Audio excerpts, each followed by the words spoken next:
నమస్తే, మీకు ఒక స్పెషల్ బస్సు చూపించబోతున్నాను. ఆర్టీసీలో వచ్చిన తొలి తరం బస్సు ఇది.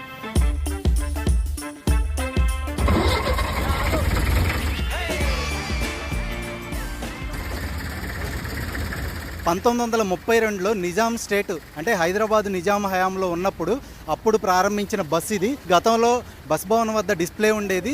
దాన్ని తర్వాత పునరుద్ధరించి వాడుకలోకి తీసుకొచ్చినట్లుగా ఆర్టీసీ అధికారులు చెప్తున్నారు. 1932లో ముఖ్యంగా నిజాంకు ఒక సొంత రైల్వే వ్యవస్థ ఉండేది. సో ఆ రైల్వే వ్యవస్థ నుంచి అనుబంధంగా first mile connectivity, last mile connectivity ఉంటాం కదా, ఆ కనెక్టివిటీ కింద మనకు ఈ బస్సుల్ని వాడేవాళ్ళు.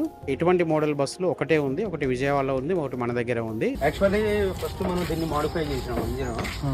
హ్యాండిల్ స్టార్ట్ ఇది మనకి ఆ సిస్టమ్ ఇప్పుడు వర్క్ చేయట్లేదు కాబట్టి మనం సెల్ఫ్ స్టార్టర్ ఫిట్ చేసేసి డైరెక్ట్ ఇప్పుడు ఏదైతే వర్క్ చేస్తున్నదో అదే విధంగా మనం ఇక్కడ చేస్తున్నాం.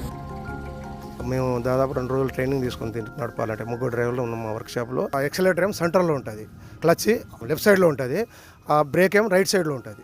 అది చాలా డిఫరెంట్ ఉంటుంది. ఈ రాడు హ్యాండ్ బ్రేక్ ఇది.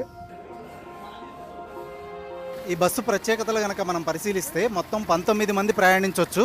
ఇది Nizam state rail and road transport department తరపు నుంచి ఇది నడిచేదన్నమాట. అప్పటి ఈ బస్సులను కొన్ని ప్రత్యేక సందర్భాల్లోనే బయటికి తీసుకొచ్చి ప్రదర్శనకు ఉంచుతున్నారు.